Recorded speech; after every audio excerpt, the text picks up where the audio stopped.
Good afternoon, everyone. Thanks again for joining us today. As usual, I'll give the rundown of the daily statistics about COVID in Scotland.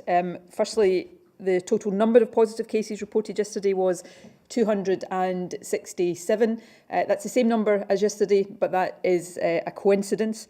This number represents 3.6% of people newly tested, and the total number of cases now is 23,283.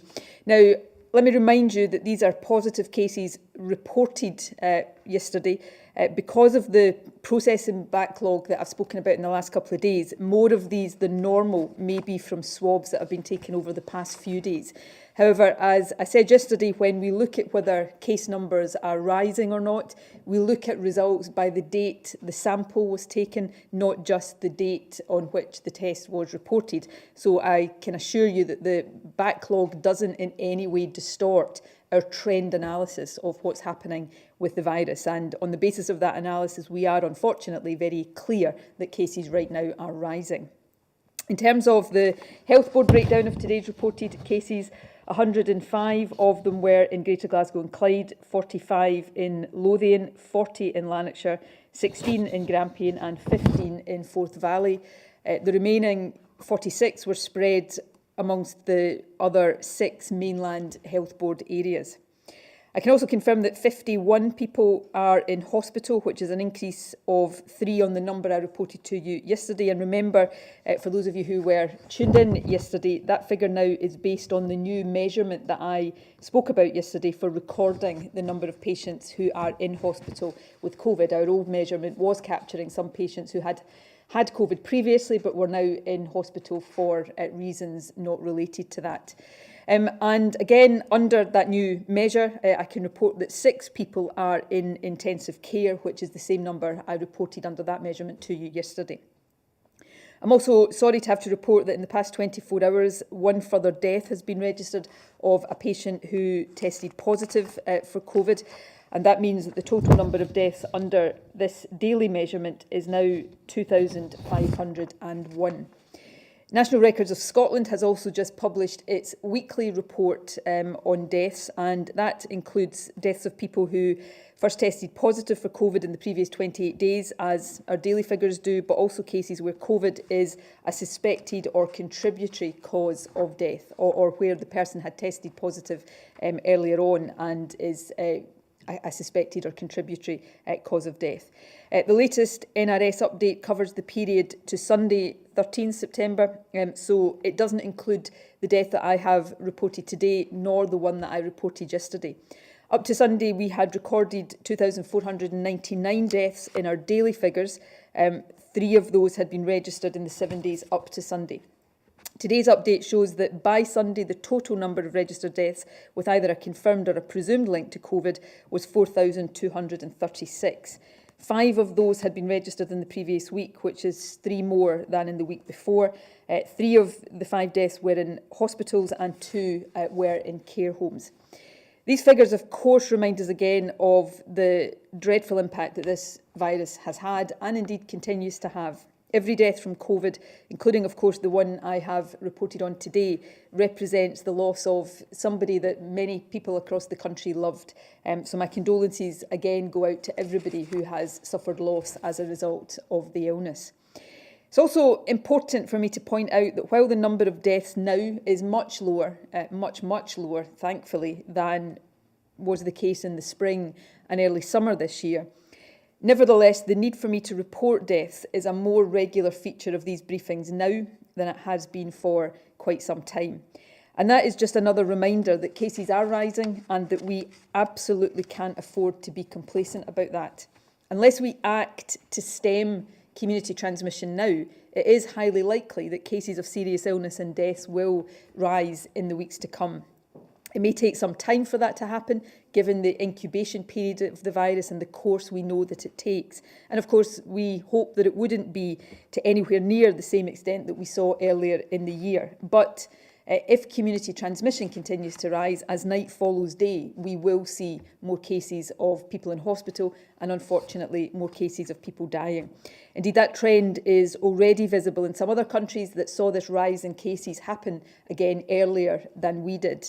For example, France is seeing that increase in hospital cases and deaths now too. So the reason I'm saying this is it's simple. It's to really underline how important it is that we do act now, all of us, to limit our interactions as much as possible and stop the virus spreading. Now, I'm joined today by the Economy Secretary, Fiona Hyslop, also by the Chief Nursing Officer. The Economy Secretary in a moment will confirm some additional support for culture organisations, and we'll also talk about some analysis being published today by the Scottish Government. Today's figures for economic output published this morning showed that GDP fell by almost 1/5 in Scotland during the period from April to June. And yesterday's unemployment figures showed that unemployment over the past year has risen from 110,000 to 128,000. Now, that rise is smaller than it would have been without business support from both the Scottish and UK governments, and in particular without the UK government's job retention scheme. The Scottish Government is not able to implement a scheme like that on our own, since we don't currently have the borrowing powers that would allow us to do so. That's why we welcomed the UK Government's scheme. It has protected around 1/3 of the workforce in Scotland. Even now, when more sectors of the economy have opened up, it is still supporting more than 200,000 jobs in Scotland. The UK Government's current plan is to end the job retention scheme at the end of October. The Scottish Government's very firm belief is that it should be extended in some form or another well into next year. Ending it at the end of October, as is currently planned, would lead to a sharp increase in unemployment, and it would also harm our longer-term economic prospects. The economic problems that COVID is causing are not going to end in a month's time, so our economic support should not end in a month's time either. Extending the scheme would be in line with the approach of countries like France and Germany, and it would be, in my view, in the long-term interests of our economy. So it's something we will continue to make the case for throughout the next 6 weeks, and I am hopeful that we will see some positive developments in that regard. The economic emergency we're dealing with is, of course, inextricably linked to and indeed caused by the public health emergency that we have faced in these past 6 months. Keeping the virus under control as effectively as possible is therefore the best way of keeping the economy safely and sustainably open. Testing is an absolutely crucial element in trying to do that, which is why I have, over the past couple of days, discussed difficulties that we've been having in the UK-wide testing system. The backlog that we have been concerned about over the past few days is reducing, which is positive news, but we are concerned to ensure that it doesn't build up again and that turnaround times for tests improves. So we will continue to monitor these issues very closely. I personally am monitoring them very closely on a daily basis right now, and we'll discuss them where necessary with the UK Government. We'll also, of course, continue to consider how the Scottish Government can use NHS capacity, so-called Pillar 1 testing capacity, to help ease these pressures. However, as I said yesterday, there are complexities associated with that, and of course we would need to be certain that any such action actually helped improve the situation that we're facing here in Scotland. So I'll continue to give updates on these issues as necessary and appropriate. However, it is worth stressing, and I think it's quite important that I stress today, that although we continue to have some concerns over the time being taken to process tests in the Lighthouse laboratories, there are no signs at this stage of people in Scotland facing widespread difficulties in booking a test. I know there have been reports from other parts of the UK about that, and indeed we had some of these problems when schools went back a few weeks ago. But right now, there are no widespread difficulties in people in Scotland booking a test. So if you do have symptoms of COVID, the advice, of course, is to self-isolate and to book a test immediately, and that advice remains as important as ever. We're also working, again in partnership with the UK, to make testing more accessible for people.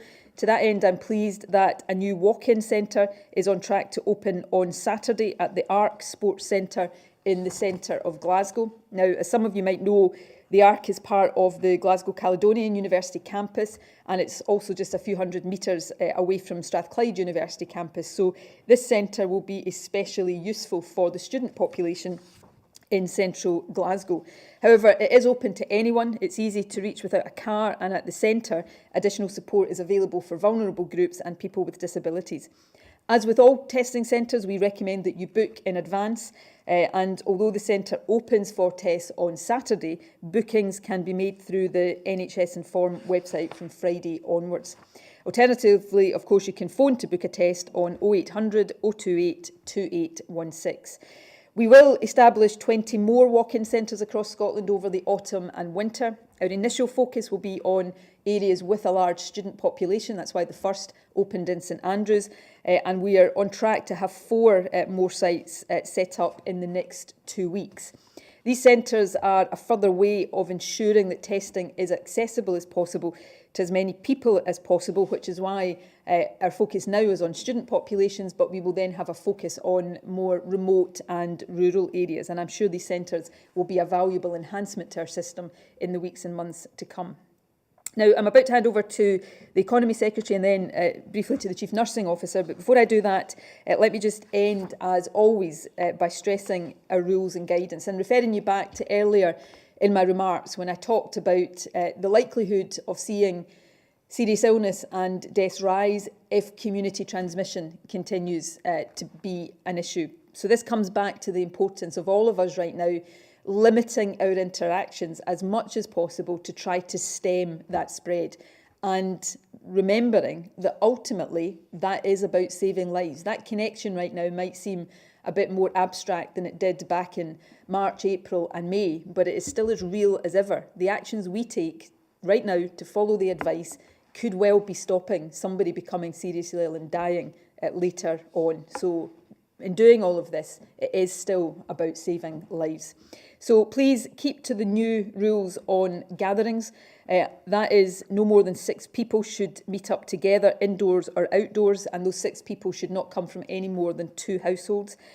We know the way this virus, like other infectious viruses, operates. It wants to infect new people. And once it gets into a household through one person, we know that there is a high probability everybody in that house could get infected.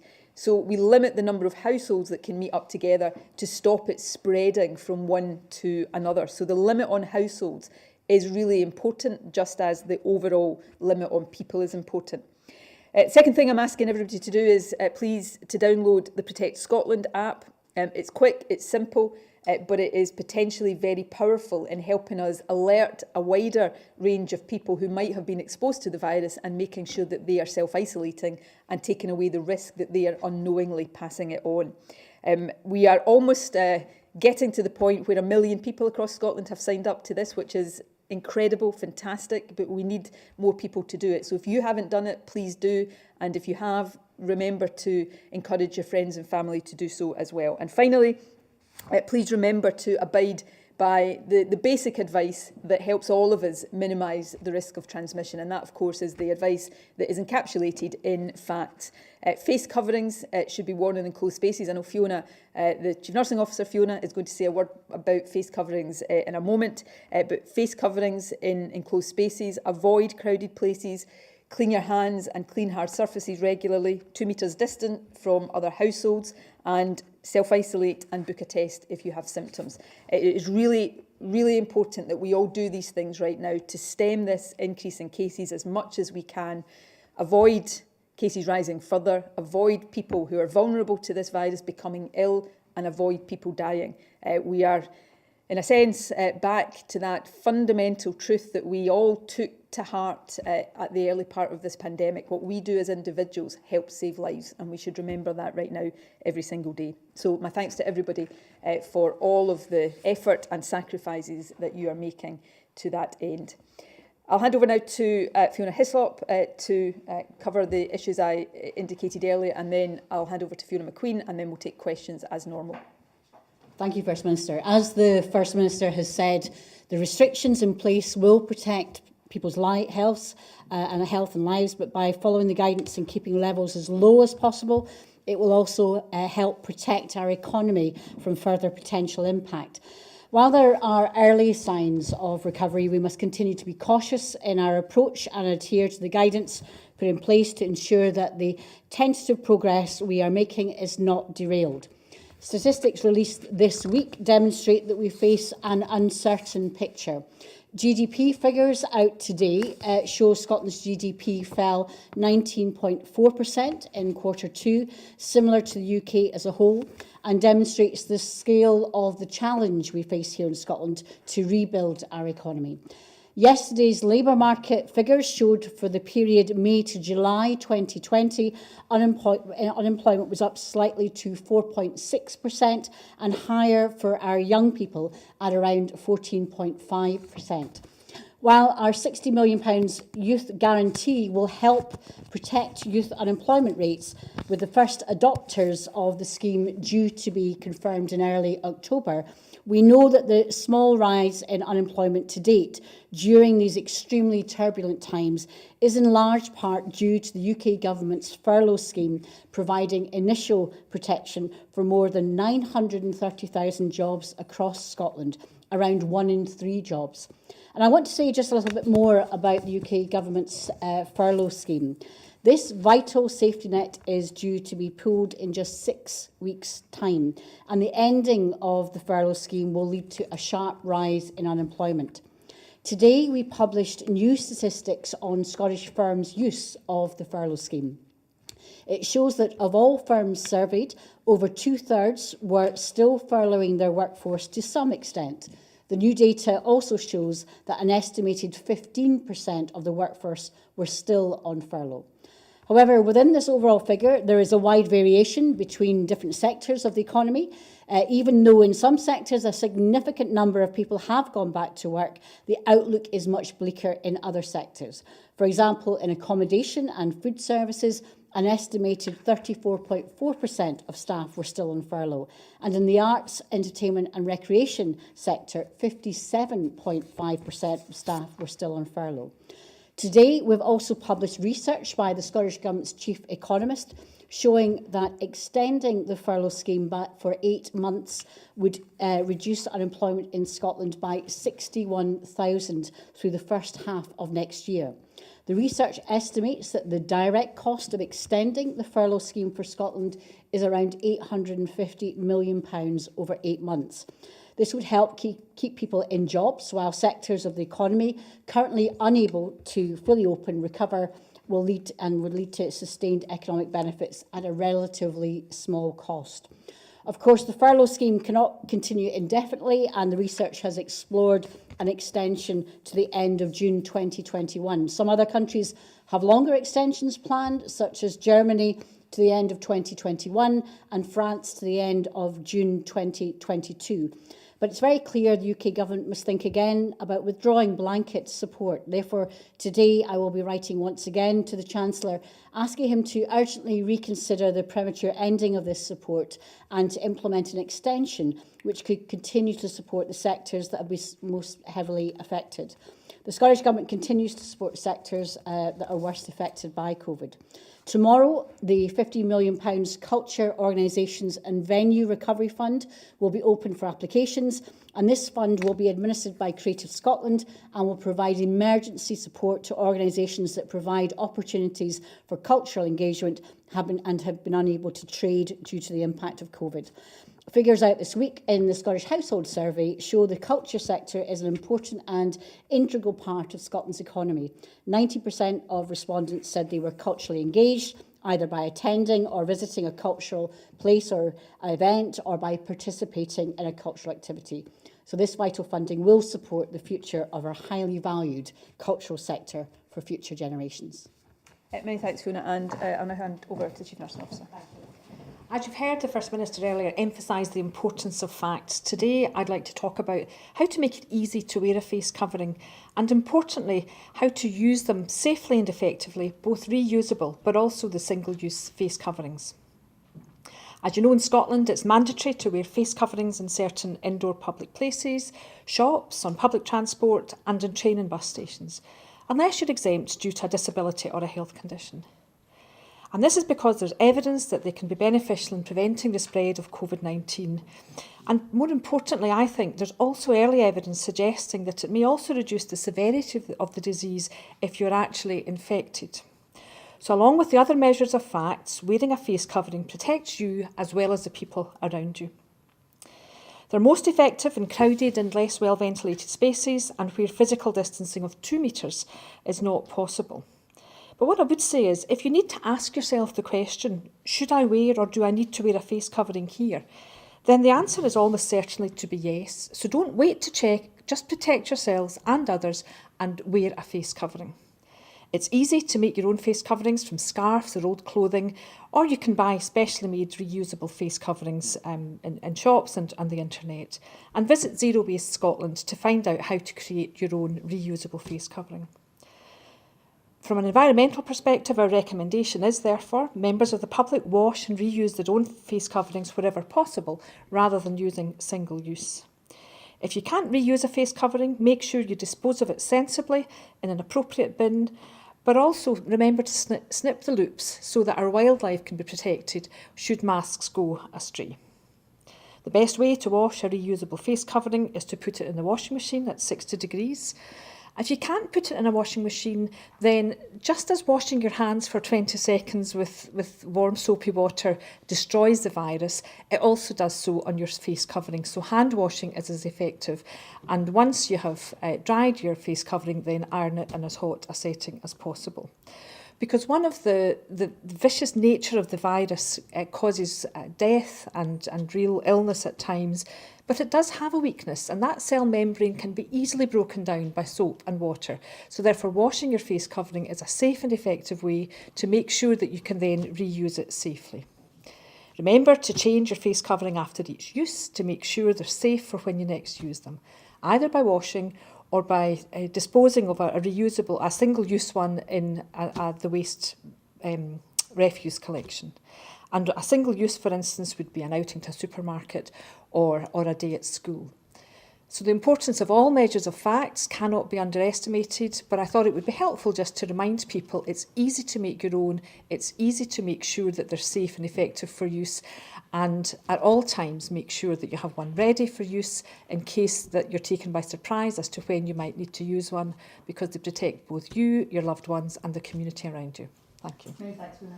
Okay, we'll move on to questions now. Firstly, today, Gordon Cree from STV. Thank you, First Minister. NHS Lothian is asking people who were at a pub in Mid-Lothian at what was initially described as a karaoke event last weekend to self-isolate after a number of positive tests. Now, it's fair to say that that pub has reacted pretty angrily to this, talking about consulting lawyers. To what extent do you think it confuses the public if a business in a situation like this appears to call into question what the NHS is telling people? And on a more general point, whether it was karaoke or professional singers, indoor or outdoor, should that combination of pub, music and singing be happening at all in any circumstances right now?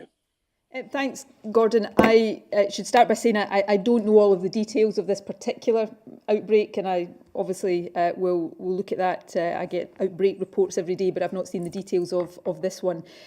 So my comments will, I think, be deliberately quite general rather than focused on this particular case. And I think I would say two things.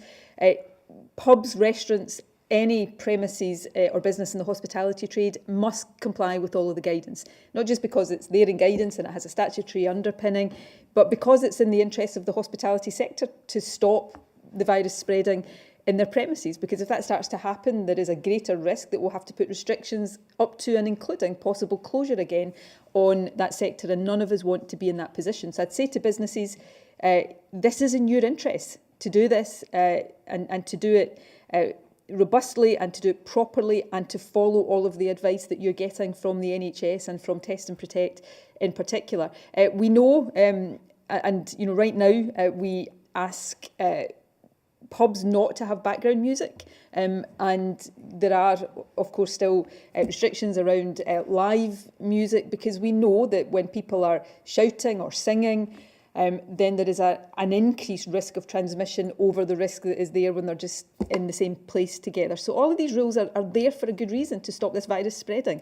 So please, if businesses are frustrated by these things, on one level I get that, nobody wants to be living like this, but on another level, don't cut your nose off to spite your face here, because these rules are there for the protection of all of us and for the economy as much as for health.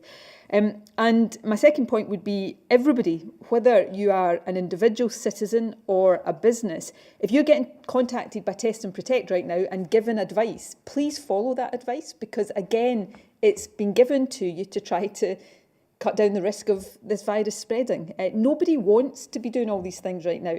We don't want to have teams of contact tracers having to spend days following up these things, because all of us wish we didn't have this virus, but we do. So these are essential measures, and anybody who is breaching these, particularly if you're doing it egregiously and deliberately, you're putting people at risk, and you're risking all of us having to go back much further into a lockdown scenario that nobody wants.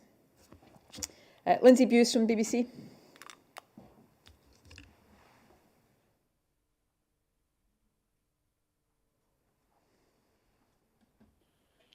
Hi there, thanks First Minister. Matt Hancock has said that he'll ration testing in England. Given that you're responsible for deciding who gets tested in Scotland's allocation, how do you prioritise that? For example, is it routine testing for care home staff, or is it symptomatic people in hotspots in the community? And do you have any control over prioritisation when it comes to processing of tests? And secondly, if I can, I'm sure you'll have a lot of sympathy for relatives who are campaigning for greater access to loved ones in care homes. Wondering what your thoughts are on relatives' calls to be given a key worker status and undergo regular testing. Thank you. And on that latter point, I'll ask the Chief Nursing Officer to say something about that too. I have huge sympathy for relatives in this position, and these are in a set of circumstances where every decision we have to take right now is a tough one with no easy answers. The decisions around care homes are probably the toughest of all, because we understand how vulnerable those in care homes are, how much anguish there is on the part of friends and family in particular when they can't see loved ones as normal. So we think very carefully about these things, and of course we consider the representations that are made, but the Chief Nursing Officer will say a little bit more about that. On testing, forgive me, because of how the testing system is structured, there may be aspects of this answer that are a little bit complex, so I'll try to make it as simple as possible and as brief as possible.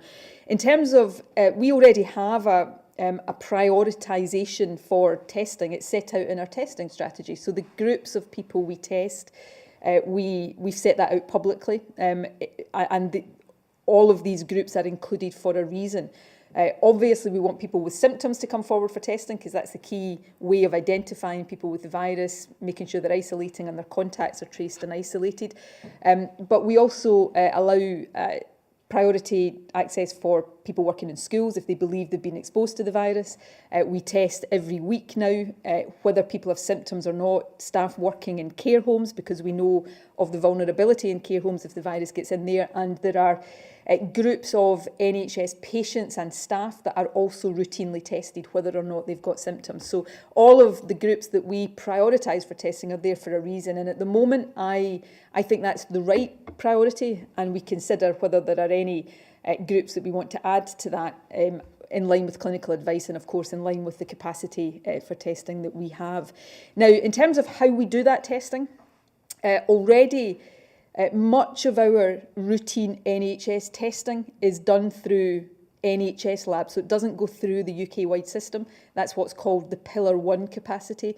And as I said yesterday, we are considering, and this will not be possible for all health boards, but we are considering whether some health boards could also transfer the weekly testing of care home staff out of the UK-wide system, and also do that through the Pillar 1 NHS system. And the reason we have been looking at that is to see if we can free up capacity within that UK system, given the problems of pressure that it's been experiencing. So that is not deprioritising who gets tested, it's about rejigging where that testing gets done.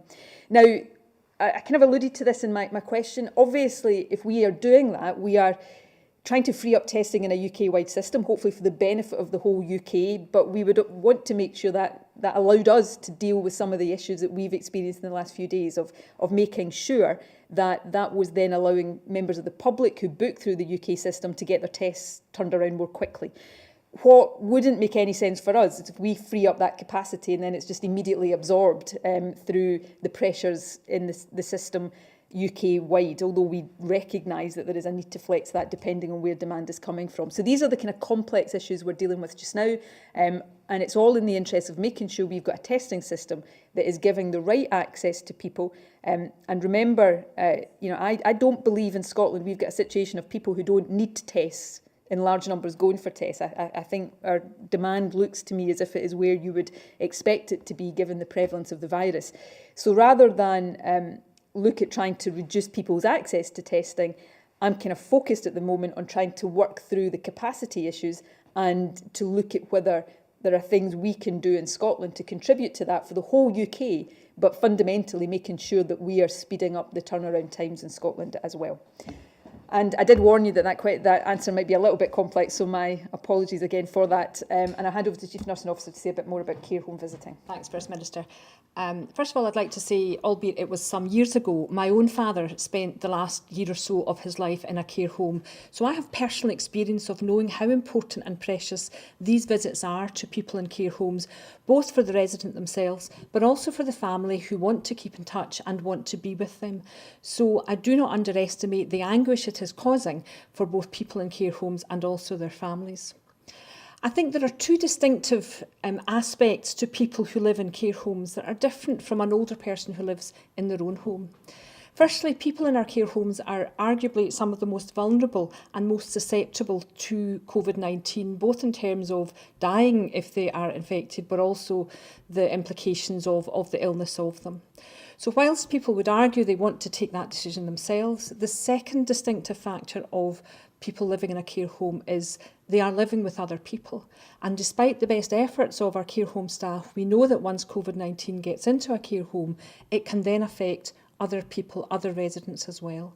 So I think it's for these two distinctive reasons we are being cautious about loosening up access into care homes.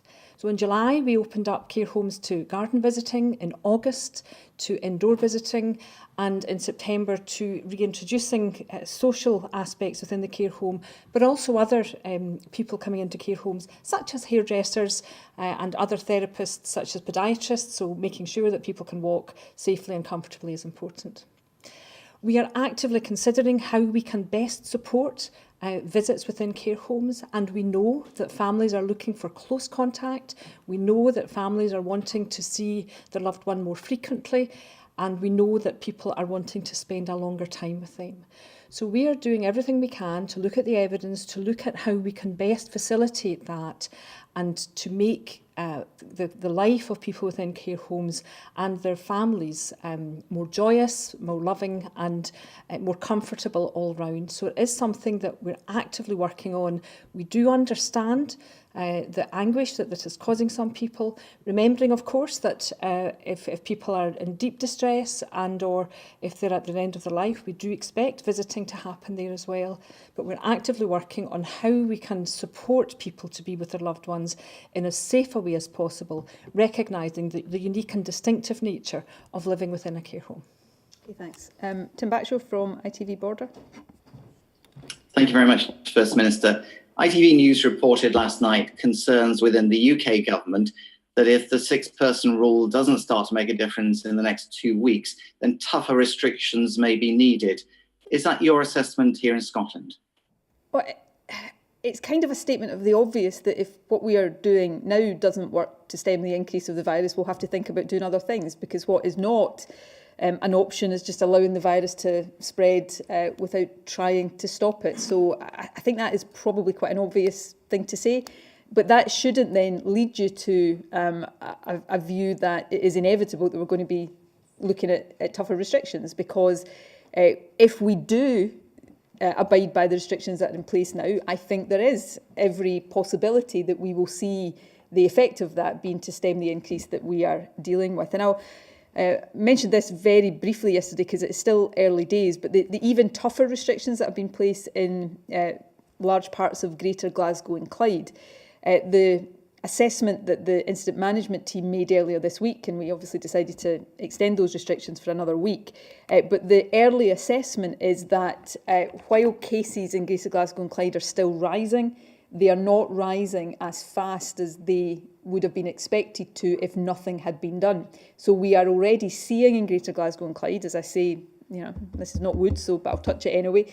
We are seeing early suggestions that the restrictions that have been put in place there have had the desired initial effect, which is slow down the rate of increase. So these things do work. It's a terrible thing we're living with here. It can seem awfully complicated and horrendous, and we all feel really powerful in the face of it. But actually, I find this helps me when I deal with it, is just to take it back to fundamentals. This is an infection that will only survive if it passes from one person to another person and one household to another household.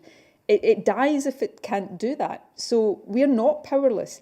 Every time we take away an opportunity for this virus to do that hop from one of us to another, we put it into retreat. So keeping away from people helps. Wearing face coverings helps. Making sure you're limiting your interaction so that if the worst happens and you do have the virus and you haven't got symptoms, you don't know about it, you're limiting immediately how many people you're potentially infecting because you're limiting the number of people you're in contact with. So all of these things make a difference, and I think it's always good to remember it in these very basic terms. This is the worst thing we've all known in our lifetimes, most of us, this virus, but it's not, it can be beaten. It can be beaten by all of us doing these things. So to go back to your question, Tim, if these things don't work, of course we have to look at doing other things, but let's focus on making sure we all act in a way that gives the things we're doing right now the best possible chance of being effective, and then we won't have to put further restrictions in place or more serious restrictions than the ones we've got just now. Alan Smith from Bauer. Thank you, First Minister. Just in regards to furlough, in your opening remarks, you said that you were hopeful of positive developments. I was just wondering where that hope comes from, if you've received any sort of indication that furlough will be extended. And secondly, if I may. So there is work going on to identify and make fit for purpose the actual locations. So it's sometimes quite near to a centre opening that the actual decision about where it will be is taken. I'll pass over to Fiona on furlough. Fiona's been involved in discussions directly. My hope comes from my natural optimism. Even in these tough times, I try to stay optimistic. And I just look at this situation objectively and think, if I was taking the decision and knew that this decision, if I didn't change it, was going to lead to lots of avoidable redundancies, I wouldn't take it. I would try to change that. So, the Chancellor, I think, is an intelligent person who I'm sure doesn't want to see that happen either. So that is what leads me to hope that we will see some shift in the UK Government's position. There have been some overnight indications that the UK Government may look at things, but to date they've said that it will end at the end of October. But of course, remember, that's what they also said immediately before the extension from June to October. So it has to be evidence-led. That's why we've published the paper we have today. But also it's something that is in active discussion. The UK haven't said that they will, UK Government haven't said they will change, but we are hopeful that they will listen to the arguments, particularly for those sectors that we know will suffer longest in terms of the economy, and many are still shut. And obviously there's concerns around aerospace, there's concerns around events and different areas in the economy. Only this morning I was in discussions precisely on this subject with the quadrilateral group that meets with the Welsh and the UK Government's BEIS ministers, discussing implications of the various aspects of the economy, but this was also one of the discussions. Nothing was said from the UK Government that they're moving or changing, but I think the more we can provide evidence, and if you look across the world at the number of different countries that are making those changes, then if you look at Australia, Austria, France, Germany, Ireland and Switzerland have all extended the furlough. And in other countries, Belgium, Canada, Italy and France are particularly looking at special circumstances for some economies. So the evidence base is there, the experience is there from other countries. If it can help stem redundancies, keep economic capacity for the future, then I think it's a good decision that the UK would make if they can make that, and the sooner they can indicate that, the better. Fraser Knight from Global. Thank you, First Minister. This morning we've heard from a number of people who have tested positive for COVID-19, have been in intensive care, some of them in a coma, and thankfully have now recovered from the virus. But many of them have told us that they're now suffering some form of mental trauma. We've heard of anxiety, we've heard of nightmares, and we've also heard of hallucinations after recovering. And obviously it's a long process to recover from being in intensive care for so long. I was just wondering, have we seen a rise in the number of people being referred for mental health support after coming out of hospital with COVID? And is Scotland's mental health system prepared for what could essentially be a flood of people recovering from this virus needing help? I'll hand over to the Chief Nursing Officer who wants to say a bit more about the health implications of COVID and how the health service is gearing up to try to deal with that. I don't have statistics. I'll check whether we can tell this about specific increases in referrals for mental health treatment from people who had COVID or were in intensive care, but it wouldn't surprise me if we do see that, even if we're not seeing it yet. Two quick points from me. One, obviously you've been speaking to people who've been in intensive care. I'm not a doctor, but everything I've ever heard about the experience of being in intensive care for any reason, particularly if you're on ventilation, is that is not a good experience, and it takes a long time to recover from that. So that would be the case generally, and it may be that the effects of COVID exacerbate that. But the other point I want to make is just a point that we've covered here before. Even in people, and this is relevant, I think, to younger people who understandably think they're not particularly at risk of this, and we know they are at lower risk, although you can infect older, more vulnerable people. But we know that even for people who never get admitted to hospital with COVID and never get anywhere near intensive care, there can be long-term health complications from this. You will have heard of the term COVID long haulers, people who suffer very serious health problems, and some of them are still suffering months later. It can be gastro problems, heart problems, lung problems, as well as mental health problems. And all of that takes me to just a view that I formed very early on in this, is that nobody should be complacent about getting COVID. No matter how young, fit and healthy you are, you shouldn't be complacent about it. This is a virus all of us should take great care to avoid getting if we can, because it can be really nasty, and it is really nasty, and that doesn't just mean hospital intensive care or, for some people, death. So I think it's important just to reiterate that point. But I'll hand over to the Chief Nursing Officer about some of the wider implications. Thanks, First Minister. I think one of the things that's important to note is that when people are in intensive care for non-COVID related disease, then they often have psychological impacts, and the NHS know that and have responded to that, and already have services in place to support people's psychological well-being following an experience in intensive care. And as the reporter has said, many more people are surviving, so we know that the use of dexamethasone and hydrocortisone is improving outcomes for people who are requiring ventilation with intensive care. So there is good news in terms of that improvement in outcomes for people. The government has invested recently in mental health services, whether it's through our mental health hubs, which is giving the 24/7 access, increasing access for CBT as well. And therefore that package of measures is featuring within our NHS remobilisation plans to show that.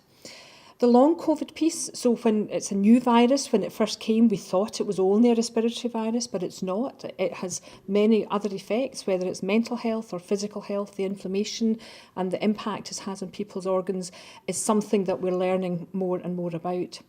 I think what's important, however, to say is the good news for people with long COVID and with mental health responses to that is most people do get better. And that's why in Scotland we have published a rehabilitation framework that pulls all of these services together, including mental health, because we know how important that is, so that we're expecting boards and the remobilisation of services to make sure that there is that joined up offering for people to support people back into good health following COVID. Thank you. Neil Pooran from PA. Thanks, First Minister.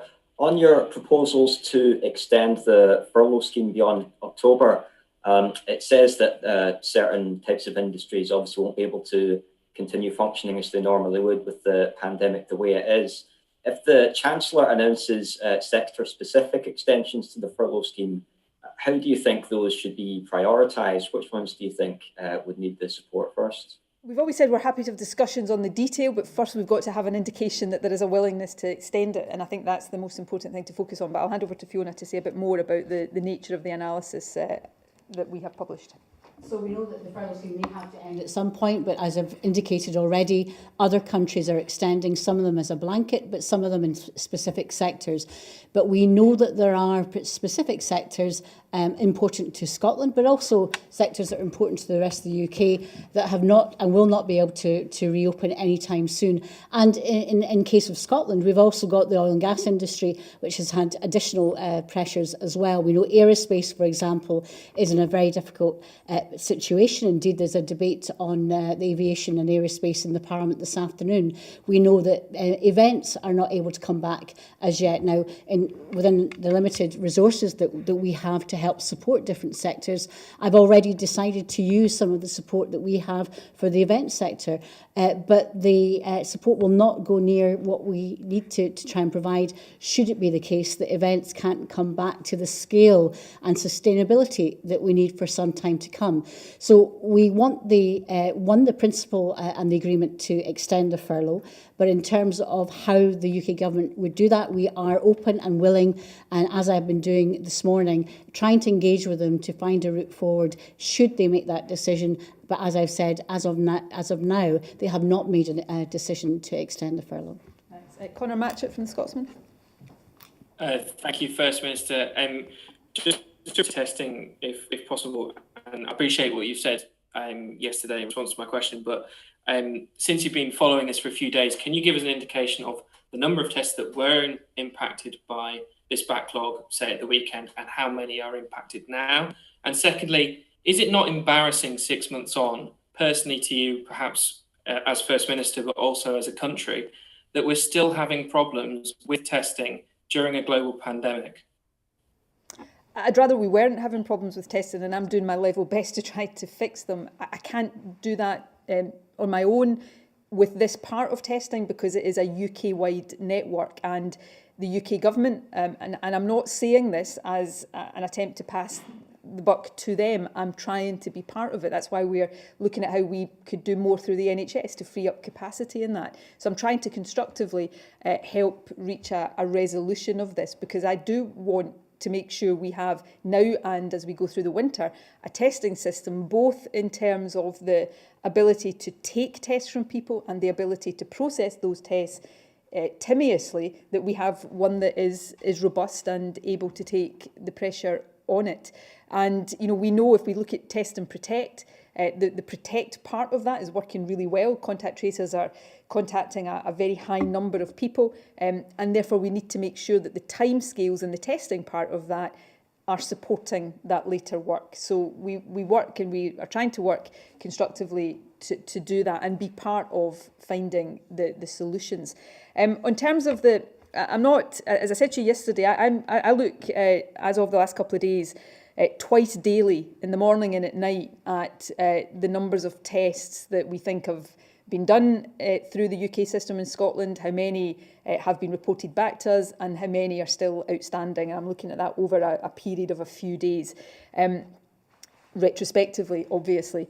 And that is changing all the time. So the figure I looked at last night is not the same figure I've looked at this morning, and it will not be the same figure I'll look at later on, because tests are coming in and going out all the time.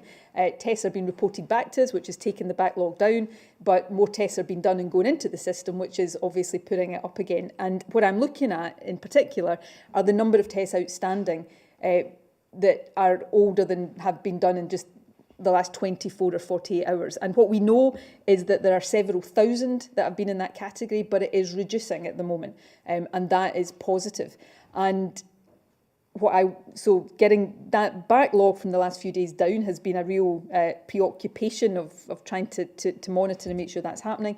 But on a forward basis, we want to make sure that the new tests coming into the system are being dealt with as quickly as possible, so we're not building up another backlog. So it's not about me trying not to give you figures, it's just these are figures that literally change by the minute. And at the moment, in terms of the backlog over the last few days, that is coming down, and therefore I'm hoping that it doesn't then get replaced by one that accumulates over the coming days. So we'll continue to monitor it very carefully.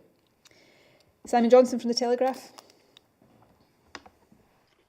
Good afternoon, everyone. The Welsh First Minister Mark Drakeford announced yesterday that he's in talks with Cardiff Airport about introducing testing for passengers. Why not introduce a pilot scheme, no pun intended, for Edinburgh Airport to see if it can help the industry here? Well, we have been in talks with airports. I'll ask Fiona to say a bit more about that. She's been involved in some of these discussions. I have explained several times why it's not as simple as you're talking about. This is all about how you manage risk. Every time we let a case of COVID into the country, we spark potentially another outbreak that we then have to get on top of and firefight. So this is just about how you best guard against that. There is, other than completely closing your borders and not allowing anybody into the country, there is no absolutely 100% guaranteed way of doing that. The judgment is quarantine a better mitigation than testing, because you'd have to test people at certain intervals, and that's complex, and there is no government in the UK decided yet to do that, because we're all weighing up the same difficult issues. But we continue to consider it. We continue to look not just at the principle of it, but at the logistics. And I'll hand over to Fiona to say a bit more about discussions with the airports. So clearly our airports have been hardest hit with the reduction in tourism globally. We understand that.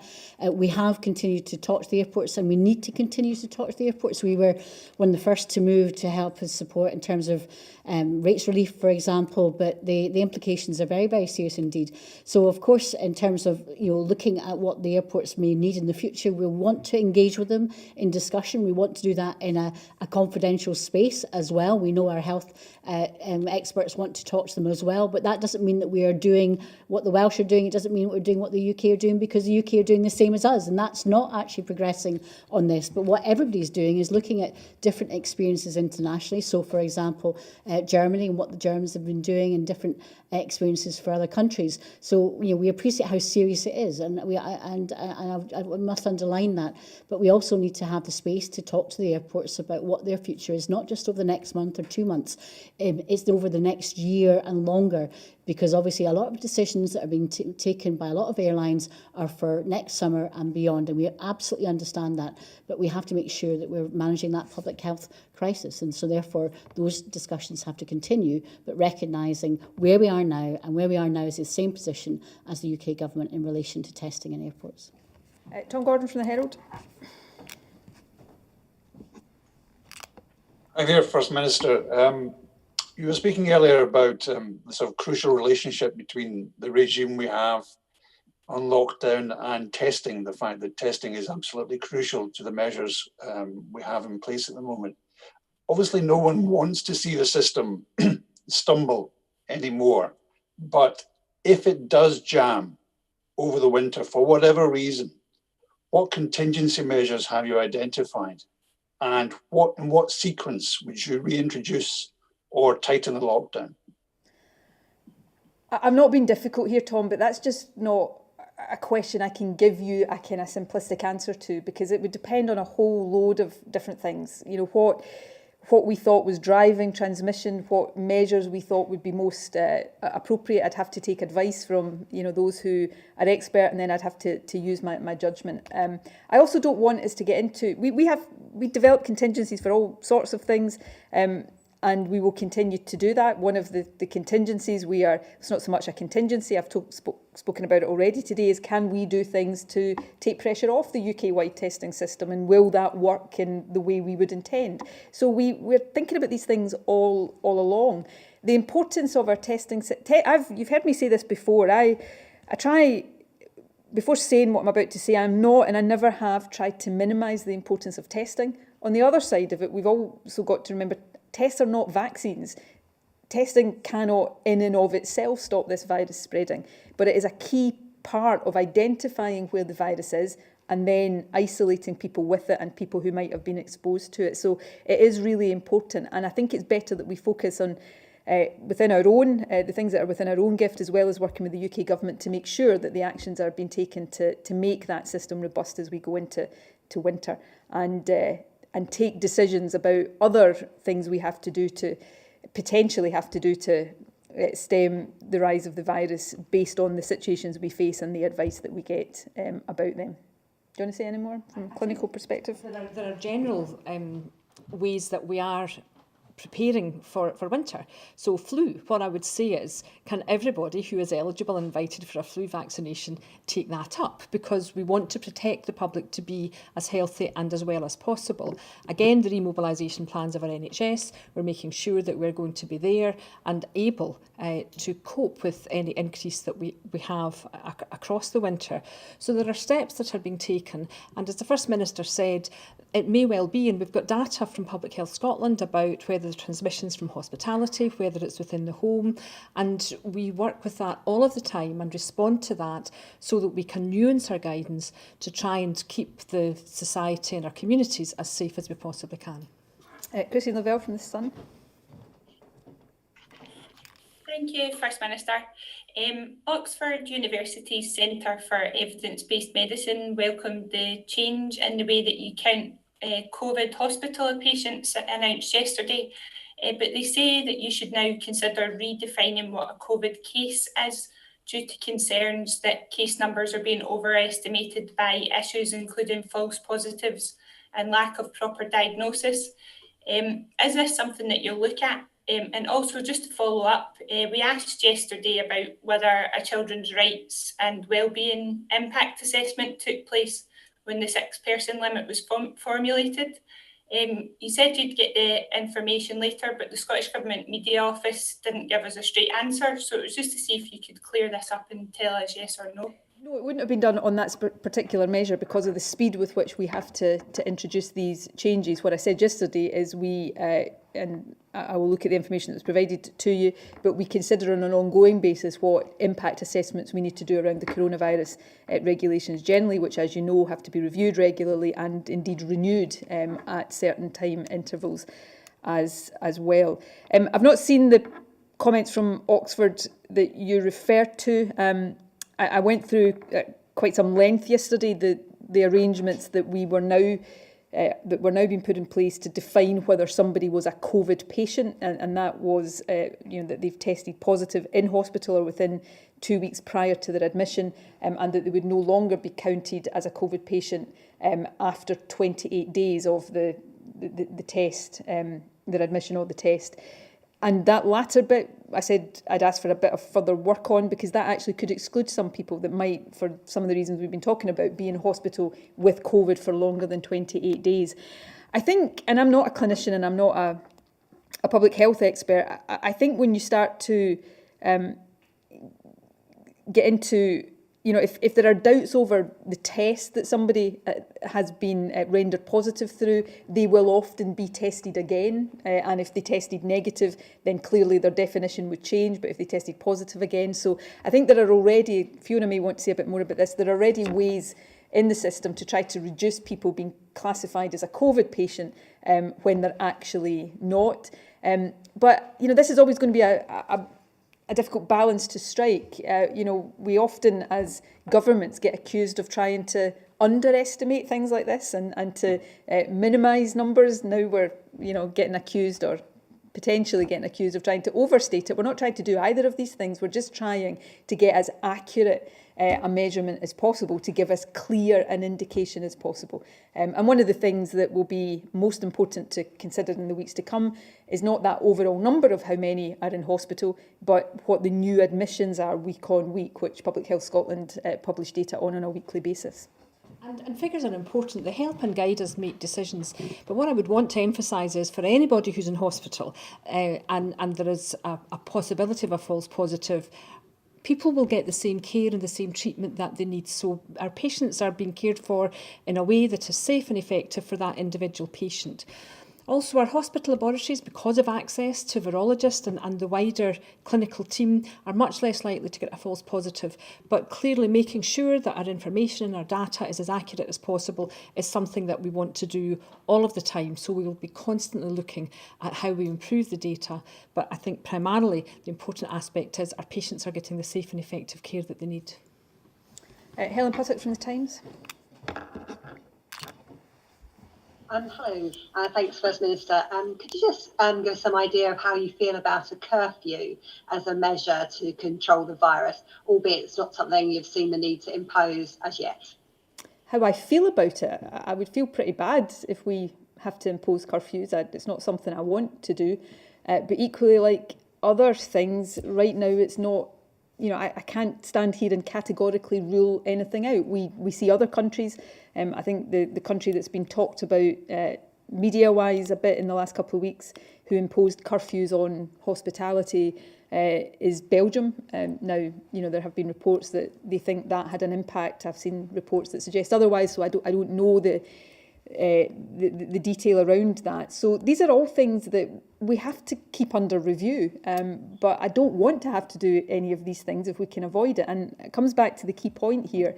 The way all of us, the only thing all of us can do right now to try to avoid the need for further or more severe restrictions is to abide really rigidly with the ones that are in place right now. Reduce our interactions, don't meet more people than we should be meeting. If you're in the areas that are particularly badly affected just now in Greater Glasgow and Clyde and Lanarkshire, don't go into other people's houses at all. If we all do that really rigorously and carefully, then we've got the best chance of stemming this increase and avoiding having to consider further measures in the future. But we have, obviously, with outbreaks, local health boards have incident management teams. We have a national incident management team that looks at these things on an ongoing basis based on the recent data and make recommendations to government as they think appropriate.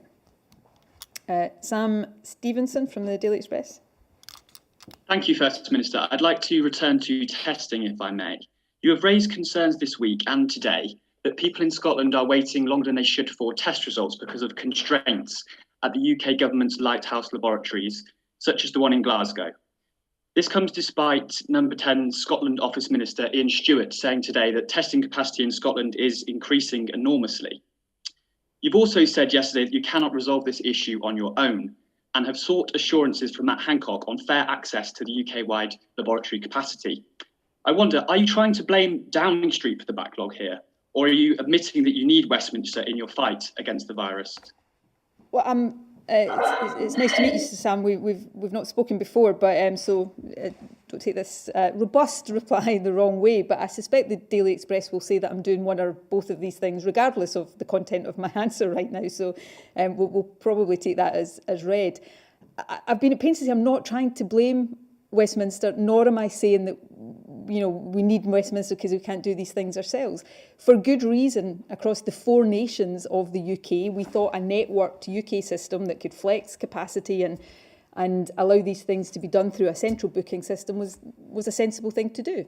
Again, I would have thought the Daily Express might agree with that. But there are issues within it just now from the capacity constraints that I've spoken about, and we're trying to work constructively to resolve these. And the Scotland Office Minister that you refer to, yes, capacity has increased in Scotland as part of this overall approach and effort that we've all been taking. But the UK government are not denying that there is a backlog problem. Far from it. They're talking about the things that they're trying to do to fix it. So I'm not making this up in any way. it's real, and I'm trying to address it openly so that there is an understanding of the issues we're grappling with. But more importantly, I'm trying to ensure that the Scottish Government is playing our full part in addressing them. And I actually think that is probably what people should expect of me as First Minister when we deal with challenges like this. I'm pretty sure that is not how it will appear in the Daily Express tomorrow, though, but I might be proved wrong, who knows. Derek Keeley from the Courier. Thank you, First Minister. Both yourself and the Economy Secretary have repeatedly stated your preference for the furlough scheme to be extended. I appreciate there was positive indications overnight, but do you believe at this stage there is a realistic prospect of the scheme actually being extended by the UK Government? And if they don't do that, given we're talking about possibly tens of thousands of jobs at risk in Scotland, what kind of action would you look to take when it does come to an end? What's available to you?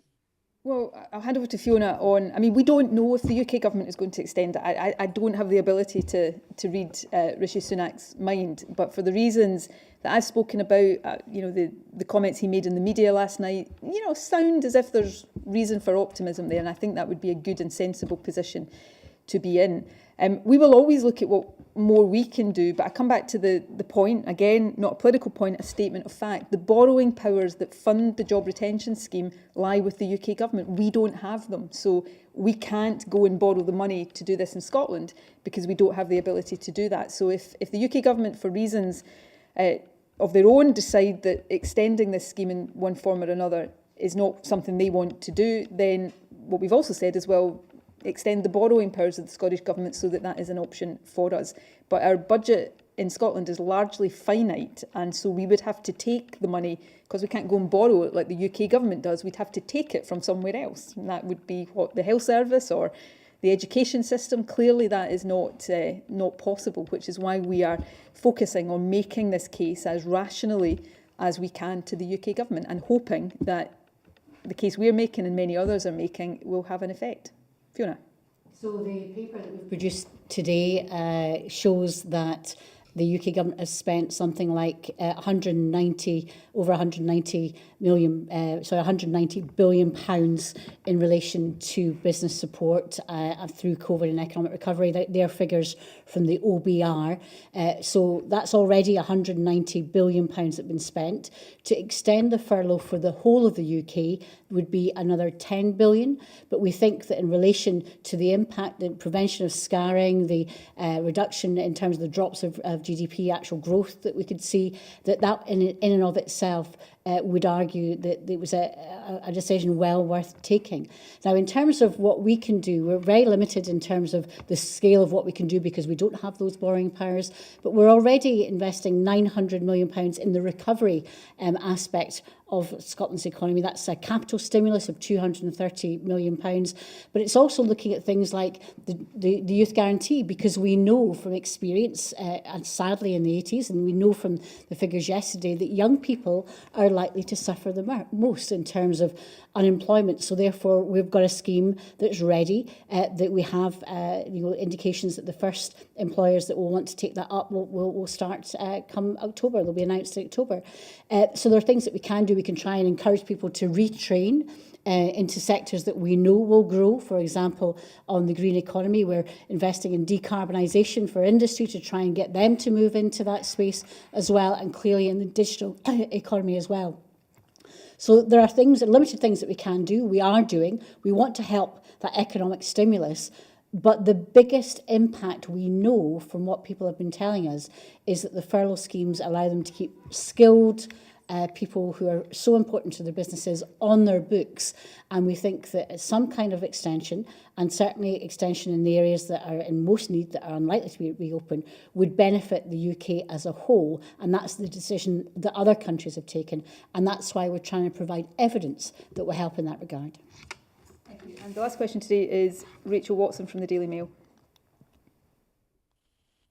Thank you, First Minister. I just wanted to go back to the testing, and I realised you said that there was an easing of the delays on this, but we have university students going back, and experts have warned of increasing pressure as people develop colds and other symptoms like COVID going into autumn and winter. Can the system cope with that growing pressure, and do we risk going back to a situation during lockdown where people are advised to stay home and self-isolate for 2 weeks? with symptoms rather than going for tests? I know we want people with symptoms to have tests. Of course, there will be some circumstances in which we are asking people to self-isolate if they've been in contact with somebody who has tested positive for COVID. Just to be clear about this, if you are a close contact of somebody who's tested positive, the advice for you is to self-isolate for 14 days, even if you test negative because of the incubation period. But we want people who have symptoms to be able to get tested, which is why we're paying so much attention to making sure that we are continuing to work with the UK government to build up capacity and to ease bottlenecks in the system where we can, because we've always known that we would go into periods of the year, students coming back definitely is what we're dealing with now, and into winter where demand for testing would increase. And just to repeat what I've said many times before, but I know this is quite a complicated thing to understand, we need to have two aspects of capacity. The capacity for people to book tests and get the swabs taken. And at the moment, you know, and I could be standing here tomorrow and this has changed because, you know, of various different factors. But at the moment, we don't have an issue of people in Scotland not having access to tests. We did have a bit of an issue with that back when the schools went back, but not right now. Our issue at the moment is this time it is taking for the test results to be processed and returned and put into our case management system. Now, for many people, that will happen very quickly, but not for as many as we aspire to at the moment. Over the backlog in the last few days, we've seen a reduction in that, and I'm hoping we'll see a speeding up from now on, but we'll continue to monitor it very carefully. That concludes the questions for today. Thanks to everybody who's taking part in one way or another in today's update. Rachel has been doing our BSL interpretation. The two Fionas have been helping me with the answers to the questions, so thank you to both of them. Thanks to the journalists and thanks to all of you for watching. Let me just end with the things that I'm asking everybody to do. Remember to stick to the limits on household interactions. So if you are in Greater Glasgow and Clyde, that is, remember, Glasgow City, East or Western Bartonshire, Renfrewshire or East Renfrewshire, or in North and South Lanarkshire. You should not be visiting people in other houses at all right now, as we try to get a significant increase in cases in these areas under control. In the rest of the country, please limit interactions with others to 6 people from a maximum of 2 households, indoors, outdoors, in your own home or in pubs or restaurants. The reason for that is the more we limit the other people we're seeing, and in particular, the more we limit other households that we are seeing, the less opportunity we give the virus to do what it wants to do, which is go from person to person and household to household. And as I've said a few times already in the last couple of days, we know that if one person gets it, if you've got other people living in the same house, there is a high likelihood everybody in that house gets it, or most people get it. So trying to stop it getting into different households is really important, which is why we want you to limit the number of other households that you're coming into contact with. Secondly, please, if you haven't done so, remember to download Protect Scotland. We hope that we'll see more people use that. That means it's much more, we are able to get to many more people that those who have COVID have been in contact with, even if they've been in contact with them randomly and don't have their names and addresses. So it really helps with the effectiveness and the reach of Test and Protect. And lastly, remember facts. The important things that wherever we are and whoever we're with and whatever we're doing, just provide those mitigations against COVID spreading. So remember to wear face coverings. Remember Fiona's advice about how to do that earlier on. Avoid crowded places, because we know a crowded place, the chances are if somebody's got COVID, it will spread to others. Clean your hands regularly and don't forget to clean hard surfaces. 2 metre distancing from people in other households, and self-isolate and book a test if you have symptoms. And just to round all of this off, a reminder of those symptoms: a new continuous cough, a fever, or any loss or change in your sense of taste or smell. So please do all these things and encourage everybody you know to do them as well. Tomorrow's update will come to you from the Scottish Parliament, I think at the slightly later time of 12:20, when I'll give the update on tomorrow's statistics, but also then have a session of First Minister's questions. And I'll see you back here on Friday. Thanks for joining us.